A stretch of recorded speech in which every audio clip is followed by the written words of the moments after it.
For decades, asset management has produced remarkable innovation. Yet structurally convex compounding paths have remained rare. Not because the idea was unknown, but because it was difficult to operate. Historically, most asset management models have optimized for selection, timing, and statistical advantage. These approaches focus on being right often enough, early enough, or at sufficient scale. They can generate strong results, but they are not designed around the shape of outcomes over time. A mathematically convex path asks a different question. Not how to predict better, but how to design outcomes where losses are limited and gains are allowed to expand.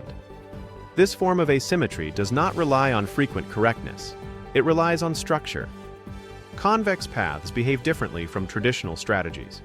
They appear inactive early. They feel uncomfortable during noise. They reward patience rather than activity. Inside real organizations, these characteristics often conflict with incentives, governance, and execution realities. What has been largely inaccessible is the unification of three elements: mathematical asymmetry, designing payoff structure rather than forecasts; systemized execution, rules applied consistently without drift; expert judgment, captured without emotion, fatigue, or discretion. These elements have existed independently.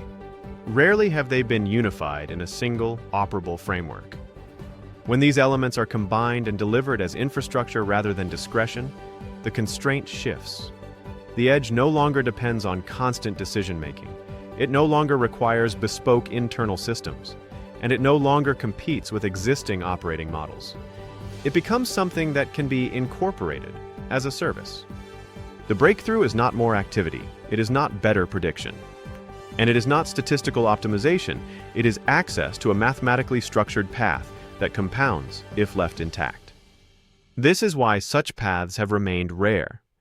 Not because they were misunderstood, but because they were difficult to execute and even harder to sustain. What has changed is not the insight, it is the ability to operate it.